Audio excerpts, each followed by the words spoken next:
అంటున్నారు. బడ్జెట్ అయితే మాకు తెలియదు. అన్నయ్య గారు పాలన ఎలా ఉంది? 6 నెలలు ఎలా అనిపించింది? కనబడలేదు. అంటే 9 పథకాల కంటే 6 పథకాలకి బడ్జెట్లు ఎక్కువ అవుతాయి అంటున్నారు. ఈ అమ్మకం వందనం అని, మహిళలకి డబ్బులు అని చెప్పి, విద్యార్థులకని ఉచిత బస్సు అంటున్నారు, నిరుద్యోగ భృతి అంటున్నారు, రైతుకు చేయూత, ఇవన్నీ ఎలా అనిపిస్తున్నాయి? అంటే చాలా బడ్జెట్లు కదా, మనం ఈసారి లోటు బడ్జెట్లో ఉన్నాం. ఎలా ఉంది? ఒక పక్క ఉప ముఖ్యమంత్రి పవన్ కళ్యాణ్ గారు కూడా ఉన్నారు. ఆడి గురించి మనకు అనవసరం. అంటే ఆయన చేయగలడా? ఆడి బొంద ఆడేం చేయలేడు.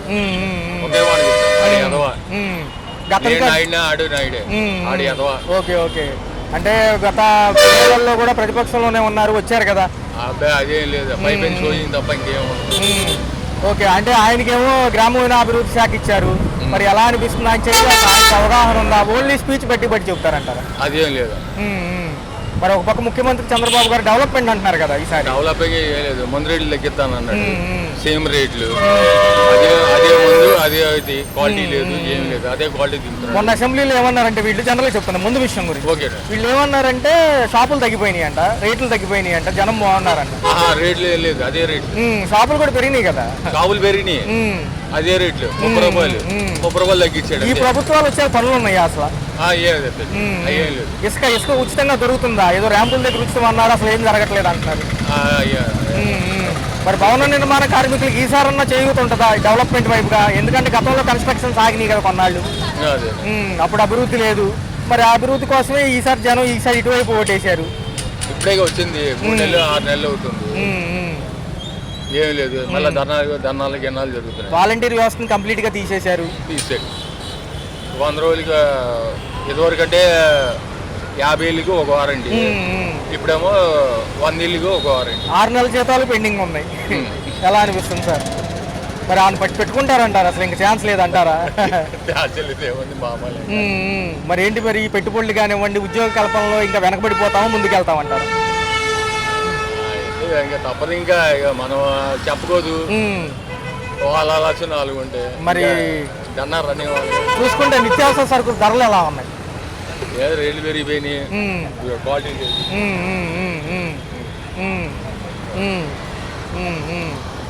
అదే సార్, అర్థమైంది. దగ్గర దగ్గర 120 దాకా కూడా ఉంది ఉల్లిపాయ రేటు, చూసాం. అవును. ఓ పక్క చూసుకుంటే కరెంట్ ఛార్జీలు పెంచామంటున్నారు. మరి ఏంటి సార్ పరిస్థితి? సామాన్యుడి పరిస్థితి ఏంటి మరి? తప్పదు, ఇంకా ఇక గాల్లో చూడటమేనంటారా, లేదా ఆశాజనకంగానే ఉంటదంటారా? లేదా పడుకోవడం. ఓ పక్క ఉపాధ్యాయులు పోస్టుల కోసం వాళ్ళు ఎదురు చూస్తున్నారు, డిఎస్సి. ఇటుపక్క ఏమో 20 లక్షల ఉద్యోగ కల్పన కోసం నిరుద్యోగులు చూస్తున్నారు. అక్కడేమో విశాఖ ఉక్కు ఫ్యాక్టరీ మూత. ఎలా అనిపిస్తున్నాయి ఇవన్నీ రాబోయే కాలంలో? మనం ఏం చేయలేం సార్, అంతా దేవదే. మరి ఈయన సంపద సృష్టిస్తానన్నారు కదా. ఆడు బాగుంది ఎత్తాడు, ఈడెత్తాడు, అంత ఓట్లు వేసే ముందు. మరి కేంద్రం సపోర్ట్ ఈసారి గట్టిగా ఉంది మోడీ గారి నుంచి, ఈసారి అవ్వాలి కదా. అది చెప్పడం తప్పదు. జమిలీ ఎన్నిక అంటున్నారు పద్దాక, ఇప్పుడు చూసిన మోడీ గారు. అవుతుందా? ఏం చేయలేము సార్. ఇప్పుడు ఒక పద్ధతి, ఒకటే పద్ధతి సార్. ఎవడొచ్చినా అదే, ఏదో వచ్చినా అదే. ఓకే. సామాన్యుడి పరిస్థితి మామూలు అంతే. అది మధ్య జరుగున్న వాళ్ళు ఏదో బతుకుతాం అంతే. ఓ పక్క మహిళల పైన అఘాయిత్యాలు చూసాము మొన్న పోయిన నెల ఆఖరులో. అన్ని అఘాయిత్యాలు ఎక్కడ చూసినా న్యూస్లో. అవి అరికట్టడానికి వీళ్ళందరూ సైలెంట్గా ఎందుకు ఉంటున్నారు అంటున్నారు. కొంతవరకు బాగా చేస్తే బాగుంటుంది కదా, మళ్ళీ వీళ్ళే రావచ్చు కదా. మరి బాగా చేయొచ్చు, అధికారం వాళ్ళదిగా, మనం ఏం చేయలేం కదా. రైట్. జనరల్గా ఎలా ఉంది? అలాగే ఉంది, మండిపోతుంది. కూరగాయల రేట్లు, పామాయిల్ రేట్లు, మంచి నూనె రేట్లు అన్ని మండిపోతున్నాయి. పర్టికులర్ గా చూసుకుంటే సార్, ఈ సమావేశాల్లో, అసెంబ్లీ సమావేశాలు గత వారం నుంచి జరుగుతున్నాయి. 6 రోజుల సమావేశాల్లో సామాన్యుడి గురించి కానీ, రేట్ల గురించి కానీ ఎక్కడా ప్రస్తావించట్లేదు. వాళ్ళకి జరిగిన అన్యాయాలు, ఏవో పథకాల బిల్లులు అంటున్నారు కానీ ఎక్కడా కూడా ఎందుకు అంటారు? అసలు ఎందుకు మాట్లాడలేదు అంటారు? ఎందుకేముంది, ముందు వాళ్ళు సంపాదించుకున్న తర్వాత చూస్తారు రేట్ల గురించి, అప్పుడు దాకా చూడటం. ఈ లోపల టైం అయిపోయింది, జమిలీ ఎన్నికలు వస్తాయి, ఇల్లు వెళ్ళిపోతారు. సార్, జమిలీ ఎలక్షన్స్ అయ్యే పాసిబిలిటీ ఉందంటారా 2027కి? అంత యంత్రాంగం ఉందంటారు మన దగ్గర? ఉంటుంది, జమిలీ ఎన్నికలు ఉంటాయి, జమిలీ ఎన్నికలు ఉంటాయి, తర్వాత తెలిసింది. సార్, ఒక పక్క వాలంటీర్ వ్యవస్థ లేదు. ఈసారి ఏదన్నా పథకం కావాలన్నా, పొందాలన్నా గ్రామ సచివాలయాలకు వెళ్లాల్సింది. ఎలా అనిపిస్తుంది? గతంలో వాళ్ళు ఉండేవాళ్ళు కాబట్టి అవసరం అంటారా, అవసరం లేదంటారు? వాలంటీర్లు ఉంటేనే మంచిది. ఇప్పుడు ఒక సర్టిఫికేట్ కోసం 100 సార్లు తిరగాల్సి వస్తుంది సచివాలయం చుట్టూ. తిరిగి కాళ్ళు అయిపోతుంది, అలా తిరగాల్సి వస్తుంది. గతంలో కంటే ఇప్పుడు పారదర్శకంగా లేదు ఏ వ్యవస్థ అంటున్నారు? ఏ వ్యవస్థ బాగాలేదు, అన్ని వ్యవస్థలు నాశనం అయిపోయింది. గతంలో 80% ఇచ్చిన సంక్షేమాలకి ఇప్పుడు 40% కోతలు ఉంటాయి, మిగతావన్నీ కూడా అభివృద్ధికే మేము ఖర్చు పెడతామని వీళ్ళు అంటున్నారు. మరి ఉచితాలు ఎంతవరకు ఇవ్వచ్చు అంటారు? ఉచితాల కంటే ముందు రేట్లు తగ్గించాలండి. రేట్లు ఎక్కడ తగ్గిస్తున్నారు? రేట్లు విపరీతమైన రేట్లు ఉన్నాయి. 500 తీసుకెళ్ళి సంచి నిండటం లేదు. ఈ 6 పథకాలకి ఈ అసెంబ్లీలో వీళ్ళు ఇచ్చిన బడ్జెట్లు ఎక్కడా కూడా అరకొరగా కూడా సరిపోలేదు అంటున్నారు సార్. పాత డేటాతో ఎక్కడా మ్యాచ్ అవ్వట్లేదు, ఎందుకంటారు? అసలు జగన్ది వేరే, వీళ్ళది వేరేనండి. వీళ్ళ వల్ల కాదు, వీళ్ళ వల్ల కాదు. 100 రోజులకే తెలిసిపోయింది, 100 రోజుల్లోనే తెలిసిపోయింది వీళ్ళ వల్ల కాదని చెప్పి. 30,000 పైచిలకు పోస్టులు ఉంటే డిఎస్సికి 16,347కే ఇచ్చారు సార్. అవి కూడా ఎప్పుడు అనేది డేట్ కన్ఫర్మ్ అవ్వలేదు, వెయిట్ చూస్తున్నారు. ఏ అవ్వండి, ఏ అవ్వవు. వీళ్ళంతా పంచర్లు అయితమే అంతవరకే. ఈ ఉచిత ఇసుక పాలసీ కానివ్వండి, ఈ లెక్కర్ పాలసీ గురించి చర్చల సమావేశాలు జరిగాయి. లెక్కల్లోకి రాలేని ఖాతాల గురించే మాట్లాడుతున్నారు. సామాన్యుడు కట్టే ఈ యొక్క పనులు కానీ వీటి గురించి తగ్గించే అవకాశం లేదంట. అప్పుడు లెక్కర్ గురించి వాళ్ళు పవన్ కళ్యాణ్ గారు చెప్పారుగా, మద్యం ప్రేమికుల్ని నాశనం తొక్కేస్తున్నారని చెప్పేసి. ఇప్పుడు తాగి దొలమని, అయ్యో సార్ అయ్యో, ఇప్పుడు తాగి దొల్లి ఇంట్లో పెళ్ళం పిల్లలు వదిలేసి తాగి దొలమని చెప్పండి. మరి అమరావతి పోలవరం ఈసారన్నా అవుతాయా సార్? ఈసారైనా చూడొచ్చు అంటారా ప్రజలు? అమరావతి పోలవరం కూడా చెప్పలేము. Right sir, right sir. అవుతుంది కొత్త ప్రభుత్వాలు 6 నెలలు అవుతుంది, ఎలా అనిపిస్తుంది? కొత్త ప్రభుత్వం వచ్చి 6 నెలలు అవుతుంది.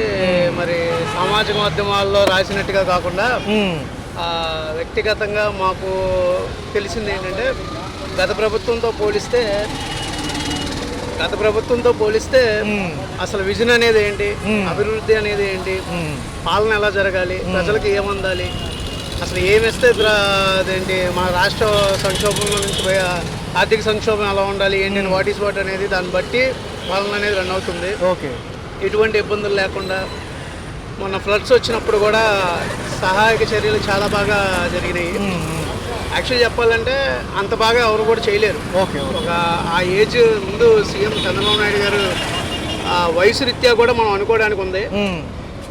గత ప్రభుత్వం పోలిస్తే వయసు రీత్యా చాలా యవనంగా ఉన్నా, పురాతనంగా ఉన్నా సరే ఎటువంటి ఒక్క ధర్మవరం ఎమ్మెల్యే ఆయన తప్ప, గుడ్ మార్నింగ్ చెప్పుకుంటా ఆయన తప్ప వైసీపీ పాలన నేను ఎవరిని చూడలేదు. కేతిరెడ్డి గారు సార్, కేతిరెడ్డి గారు. మరి ఆయన ఎందుకు ఓడిపోయారో నాకు అర్థం కాదు. అంటే ఒకటండి, రాజకీయం అనేది పార్టీ గుర్తుగా కాకుండా సమాజానికి సేవ చేసే వాళ్ళ విధంగా చూడాలి. అది గుర్తుతో సంబంధం లేదండి సమాధికి. ఇప్పుడు కేతిరెడ్డి అనే పర్సన్, ఆయన వ్యక్తిత్వం, ఆయన చేసిన దానికి పార్టీతో సంబంధం లేదు. ఆయన ఎలాగున్నా గెలవాలి. జనాలు ఇలాంటి వాళ్ళనే కొంచెం ఎంకరేజ్ చేసి ప్రజలకు సేవ చేసే వాళ్ళే పొలిటీషియన్స్. అలాంటి వాళ్ళని బయటకు తీసుకొస్తే బెటర్ అని నా ఉద్దేశం. అన్నగారు, ఇంకొక విషయం చూసుకున్నట్లయితే ఎలా అనిపిస్తుంది? అసెంబ్లీకి సంబంధించిన సమావేశాల్లో బడ్జెట్లు ప్రవేశపెట్టారు, ఇచ్చిన సంక్షేమ పథకాలకు అరకొరగానే నిధులు ఇచ్చారంటున్నారు. కానీ ఇది వచ్చే ఆర్థిక సంవత్సరం వరకే బడ్జెట్ అంటున్నారు.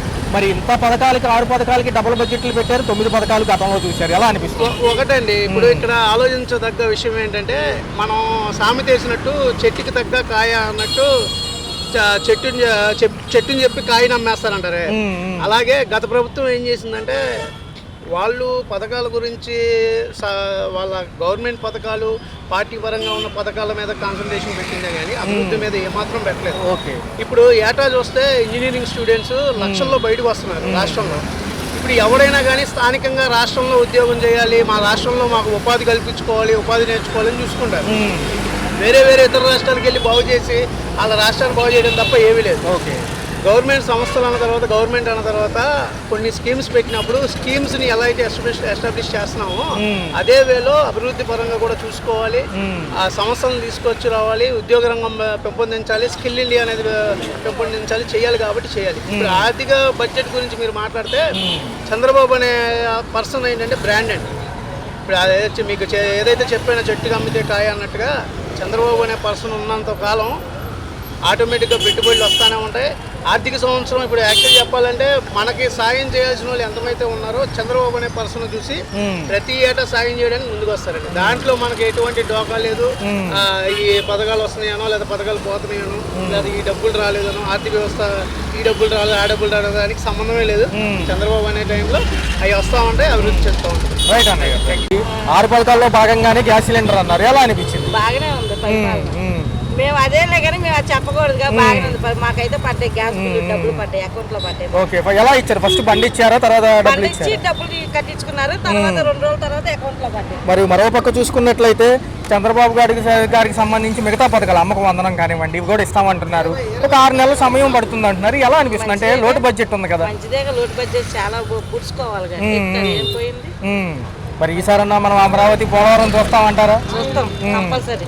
మేడం గారు ఎలా అనిపిస్తుంది? జనరల్ గా అసలు చూసుంటారు కదా. చంద్రబాబు నాయుడు ఇంకా పూర్తి చేస్తాడు, అది ఏమైంది ఇంకా అంతే. మరి ఆయన కట్టిందే పోలవరం ప్రాజెక్ట్ మళ్ళీ పూర్తి చేస్తాడు. మహిళలకి మొన్న అకౌంట్లు తెరిచారు, 18,000 కోసం 1,500 ఏదో ఇస్తామంటున్నారు, ఏంటి అసలు దాని గురించి? పోస్ట్ ఆఫీసులో కూడా 200 కట్టించుకుని మాకు తెలియలేదు పోస్ట్ ఆఫీస్ అంటున్నారు. మేడం అసలు ఏమంటారు, ఆ పథకం ఎలా అమలు అవుతుంది అంటున్నారు? లింక్ చేస్తున్నారు, నెంబర్ డబ్బులు పడతాయి చెప్తున్నారు, వేసిన డబ్బులు అందులో పడతాయని అకౌంట్ ఓపెన్ చేస్తారు. కొంతవరకు మహిళల అఘాయిత్యాల గురించి మాట్లాడుతున్నారు, ఎలా అనిపిస్తుంది? ఇంకొంచెం జాగ్రత్తలు తీసుకుంటే బాగుంటుంది అంటారా? ఎందుకంటే ఆడపిల్లలు కానీ చిన్నపిల్లలు కానీ తిరుగుతారుగా ఉంటారు కదా. తీసుకుంటే జాగ్రత్త తీసుకుంటే బాగానే ఉంటుంది. ఆ ప్రభుత్వం కంటే ఈ ప్రభుత్వం చాలా బెటర్. అసెంబ్లీ సమావేశాల్లో కూడా ఇయే చర్చలు ఎక్కువ శాతం, ఎలా అనిపిస్తుంది మమ్మల్ని? బాగానే ఉంటుంది. రైట్ అండి, రైట్ సార్. ముఖ్యమంత్రి రామారావు గారి కానీ నేను అదే పార్టీ, తెలుగుదేశం పార్టీ. అయితే మొన్న మేము వైసీపీ కాదు, నేను తెలుగుదేశం పక్క. రామారావు గారి కాడి నుంచి నేను తెలుగుదేశం జెండాలు పట్టుకు చిన్నపిల్లడి కానీ జెండాలు పట్టుకు తిరిగా. అయితే మాది వాందే కాదు. ఓకే, అక్కడ ఒక ఈ బోండం ఎమ్మెల్యే గారు మాకు అక్కడ కృష్ణుడి గుడి ఆయనకి సపోర్ట్ చేసి మా ఇళ్ల ముందు గుడి కట్టి ఇచ్చాడు. అది గవర్నమెంట్ భూమి. అది మేము మా అపార్ట్మెంట్ వాందే కాలనీలో రాజశేఖర రెడ్డి గారు ఇచ్చిన అపార్ట్మెంట్. ఆ రోజుల్లో రాజశేఖర రెడ్డి గారు కాంగ్రెస్లో ఉన్నప్పుడు మాకు అపార్ట్మెంట్లు కట్టించాడు, అందులో ఉంటున్నాం. కృష్ణుడి గుడి మనం తీసుకొచ్చి మేము ఊరినే పండుగ చేసుకుంటున్నాం. కృష్ణుడి పండుగ అంటే ఇప్పుడు వినాయకుడి పండుగ అమ్మవారిది బొమ్మ పెట్టుకొని చేస్తారు కదా, అట్లాగే అనుకున్నాం. తెచ్చి గుడి కట్టేసి వెళ్ళామటి అపార్ట్మెంట్లు అమ్మటి కట్టారు. మేము దానికి ఇబ్బంది పెట్టాం. ఇబ్బంది పెడితే బాండవమ్మ గారు ఎమ్మెల్యే గారు సపోర్టు కార్పొరేటరు దమ ఇలా సపోర్ట్ వలన మేము అక్కడే గుడి కట్టాలన్న. మేము అడ్డం తిరిగినందుకు మా మీద కేసు పెట్టారు. అయ్యో, ఓకే ఓకే, కేసు పెట్టారు పోలీస్ స్టేషన్ కాయికాపురం స్టేషన్లో. మేము 5-6-7 మంది ఇచ్చారు. వెళ్ళాం, మాకేం పని, మేము వెళ్తాం. మరి పథకాలు అమలు వైపు అంటున్నారు, అందుతాయి అంటారు. 6 పథకాలు ఎలా ఉన్నాయి? ఇచ్చారు కదా ఏమండి, ఇస్తాడు. ఇప్పుడు చెప్పండి సార్, నిన్న మొన్న వరదలు వచ్చినాయా, ఆ ఇబ్బందులు పడుతున్నాయి. ఎవరైనా ఇబ్బందులు ఉన్నాయి, ఇబ్బందులు పడుతున్నాయి. అయితే ముఖ్యమంత్రి ఇప్పుడు జగన్మోహన్ రెడ్డి గారు 2 సంవత్సరాలు దాకా పథకాలు ఇచ్చాడా? ఎవరైతే తర్వాత మొదలు పెట్టాడు. అట్లాగే ఇప్పుడు ఈయన అంతా 4 నెలలు 5 నెలలు అయింది. చంద్రబాబు నాయుడు వచ్చి ఎత్తాడు, ఎత్తున్నాడు. రేపు నుంచి అమ్మఒడి 1500 వేస్తాను అన్నాడు, వేస్తాడు. కాకపోతే మధ్యలో తినేసేవాళ్ళు ఉన్నారు. అర్థమైంది. మధ్యలో ఆపేవాళ్ళు ఉన్నారు. మేము కమిషనర్కి పెట్టాం దీని గురించి. కమిషనర్ బాండవమ్మ గారు ఆపేస్తాడు ఎమ్మెల్యేగా. మళ్ళీ మాకు దానికి తగ్గట్టు ఈ ధన కార్పొరేటరు రేపు రాడు, ధన రాడు. ఇప్పుడు ముఖ్యమంత్రి అయితే గెలిపించాం, మరి ధనాన్ని రేపు గెలిపియం. అర్థమైంది. సరే, మరి ఎలా ఉండబోతుంది? కూటమిలో 3 ఉన్నారు కదా. కూటమిలో మంచిదేనండి, కూటమే మంచిదే, దానికి తప్పు లేదు.